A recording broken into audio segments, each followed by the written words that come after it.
L'Assemblée va maintenant entendre une allocution de son Excellence Joseph Numa Boakai, président de la République du Libéria. Je demande au protocole d'accompagner son Excellence et je l'invite à prendre la parole devant l'Assemblée.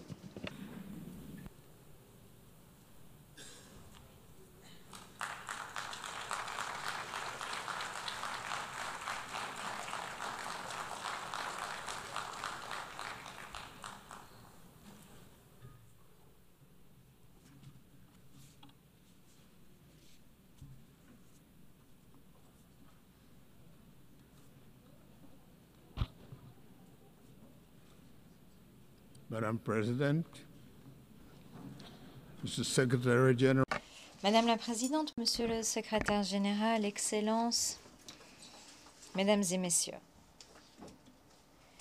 j'ai l'honneur de m'adresser à cette 80e session de l'Assemblée générale des Nations unies au nom du peuple du Libéria.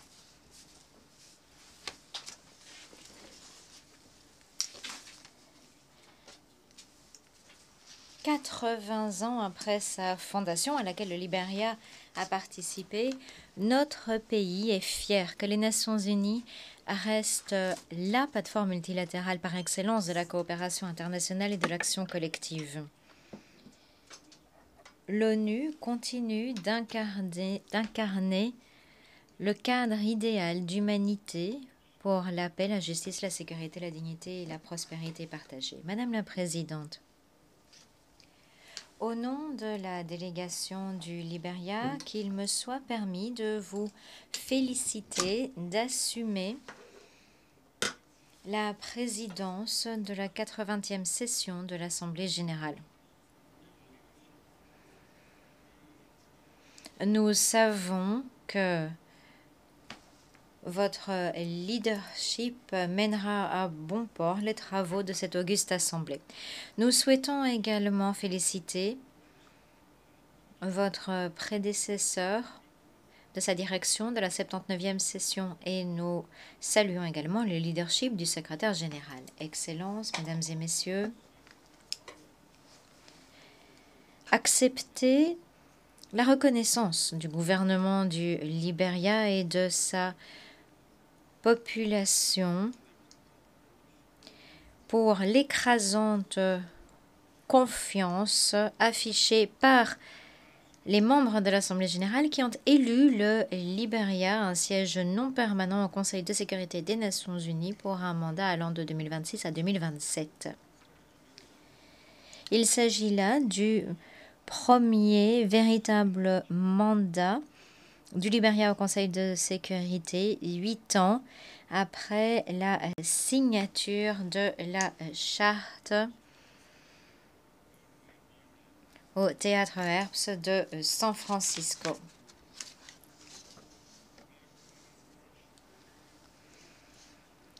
Même si le panonceau pendant ces 2 ans de mandat dit Libéria, le siège lui revient à l'Afrique. Nous sommes engagés à faire en sorte que la contribution du Libéria aux délibérations du Conseil de sécurité et ses décisions soient influencées par notre expérience acquise de haute lutte dans le règlement des conflits, les succès aussi que nous avons engrangés en matière de consolidation de la paix, de réforme démocratique, de transition politique et de gouvernance. En outre, les expériences collectives du continent seront prises en compte. Le Libéria compte défendre une juste représentation de l'Afrique au Conseil de sécurité, ce qui n'est possible que grâce à une représentation permanente, un élément clé du programme de réforme du Conseil de sécurité des Nations unies. Excellences, lorsque l'ONU a été créée en 1945, les nations se sont rassemblées, convaincues que la paix n'était possible que grâce à la coopération. Après 2 guerres mondiales, tout un chacun était convaincu que les nations sont plus fortes unies que divisées. 80 ans plus tard, cette conviction est mise à l'épreuve comme jamais. De guerre au déplacement, en passant par le terrorisme, les menaces des progrès technologiques, des changements climatiques, inégalités qui se creusent. Aujourd'hui, notre monde fait face à des défis qu'aucun pays ne pourra relever à lui seul.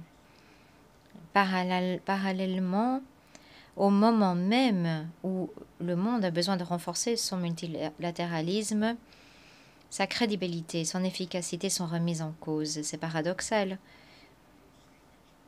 En tant que l'un des 4 pays africains à avoir signé la Charte des Nations Unies, le Libéria ressent l'obligation morale d'appeler à un renouvellement plutôt qu'à une remise en cause du multilatéralisme.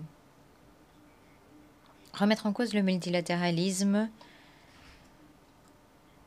n'est pas une option pour parvenir à un monde juste et pacifique. Nous appelons de nos vœux plus d'inclusion, d'efficacité, de respect du droit international, sachant que la crédibilité des Nations Unies est tributaire de notre capacité à agir de concert au service de l'humanité, plutôt que d'agir de façon individuelle pour promouvoir nos intérêts étroits. Madame la Présidente, les guerres en Europe, au Moyen-Orient et en Afrique nous rappellent que la paix est souvent fragile et doit être défendue sans relâche. Voilà pourquoi, tout comme en 1945, le Libéria, une fois de plus, réitère son attachement profond au dialogue, à la diplomatie et au règlement pacifique des différends. Et c'est dans cet esprit que le Libéria appuie tout effort de médiation crédible visant à régler le conflit opposant la Russie et l'Ukraine, ainsi que le conflit israélo-palestinien. Le Libéria se rallie à la position africaine commune pour parvenir à une solution de 2 États où Israéliens et Palestiniens pourront vivre côte à côte dans la paix et la sécurité, conformément au droit international et aux différentes résolutions des Nations Unies. Nous exhortons la communauté internationale à agir de concert de façon déterminée, de sorte à protéger les civils, à exiger des auteurs d'atrocités qu'ils rendent des comptes et à renforcer les efforts de médiation. Le Libéria s'est dressé sur les ruines de la guerre civile et sait plus que quiconque quel est le tribut humain des conflits et l'importance de la paix. Depuis 2003, le Libéria a connu 3 transitions démocratiques, pacifiques et ordonnées, chacune caractérisée par des transferts calmes du pouvoir, avec comme conséquence que notre nation est plus sûre, plus stable, après 30 ans de troubles, d'instabilité et de destruction. Notre population a travaillé dur pour y parvenir grâce à la coopération multilatérale avec le soutien de la CEDEAO, de l'Union africaine et des Nations unies. Excellences, Mesdames et Messieurs, pour le Libéria, le changement climatique n'est pas une menace lointaine, mais une réalité actuelle. L'élévation du niveau des mers érode nos côtes, des tempêtes et de fortes précipitations ravagent les communautés, menacent les vies et les moyens de subsistance et exacerbent l'insécurité alimentaire. Et pourtant, nous agissons.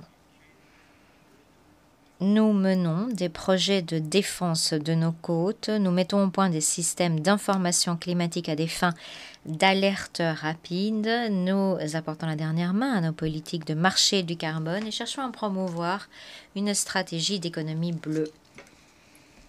Cependant, nos efforts à eux seuls ne suffiront pas. Nous appelons à la mise en œuvre de l'accord de Paris, à la constitution du capital des fonds pertes et préjudices et plus d'investissements en matière d'adaptation et d'atténuation de l'impact, mais surtout, nous appelons de nos vœux la justice climatique. Ceux qui sont le moins responsables de cette crise ne devraient nullement pâtir le plus. Madame la Présidente, Excellences, trop de nations en développement consacrent davantage au service de la dette qu'à la santé ou à l'éducation. L'actuelle architecture financière internationale ne tient pas compte de cette réalité.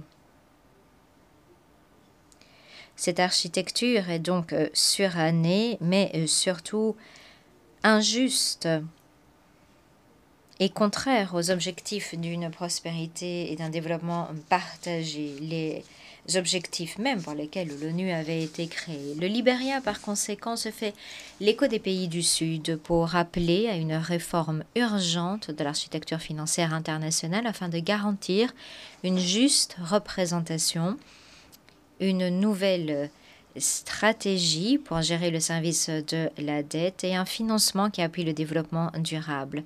La prospérité partagée passe par un système qui ne laisse aucune nation sur le côté. Excellences, mesdames et messieurs, sur le plan national, le développement inclusif reste notre priorité absolue. Et à cette fin, notre gouvernement a lancé le programme AREST pour le développement inclusif, un programme qui se concentre sur l'agriculture et la sécurité alimentaire, les routes et l'infrastructure, l'état de droit et la bonne gouvernance, l'éducation et la mise en valeur des compétences, l'assainissement et la santé, la technologie et l'innovation.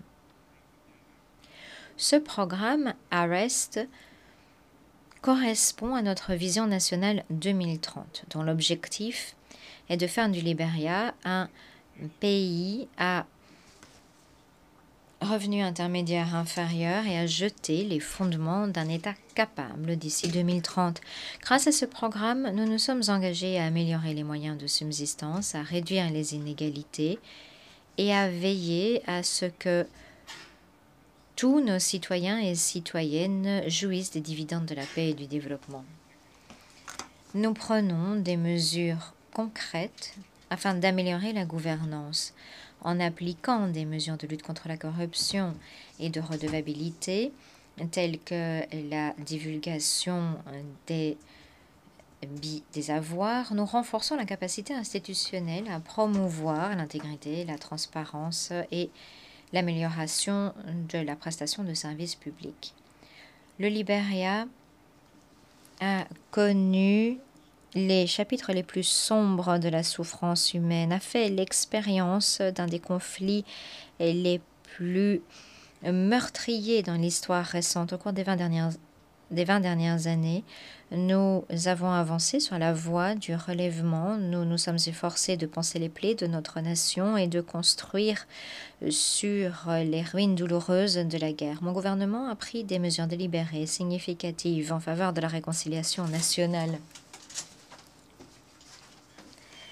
Notamment, nous avons rendu hommage aux mémoires des victimes, nous avons appuyé des initiatives de mémoire et nous avons honoré notre engagement en faveur de la justice et de l'état de droit, tout en reconnaissant que ces efforts sont complexes, ce sont là des défis, ils sont néanmoins essentiels pour parvenir à la paix pérenne et permettre au pays de véritablement panser ses plaies. Je saisis cette occasion pour, au nom de mon gouvernement, demander le soutien et l'assistance internationale afin de créer un tribunal pour connaître des crimes de guerre et crimes économiques, ce qui permettra au peuple du Libéria de concrétiser son aspiration à la réconciliation nationale par le truchement de la justice. Madame la Présidente, pour que l'ONU reste pertinente et efficace, elle doit s'adapter. Le Libéria appuie par conséquent le pacte pour l'avenir et le pacte numérique mondial.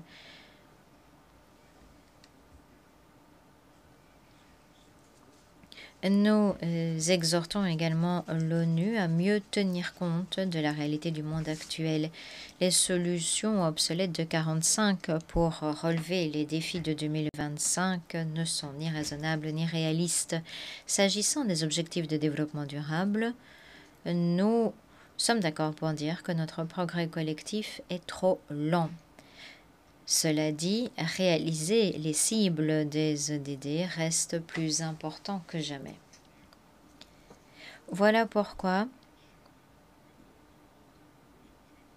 Nous demandons à ce que la réalisation rapide des ODD soit traitée comme une urgence mondiale. Par voie de conséquence, le Libéria présentera son prochain examen national volontaire en 2026 et s'engagera à accélérer la réalisation des objectifs mondiaux conformément à l'agenda 2063 de l'Union africaine et la vision de la CEDEAO à l'horizon 2050. Enfin, Excellence, le thème de cette session, Meilleurs ensemble, reprend l'esprit et l'urgence de notre époque. Les défis qui se dressent devant nous sont immenses.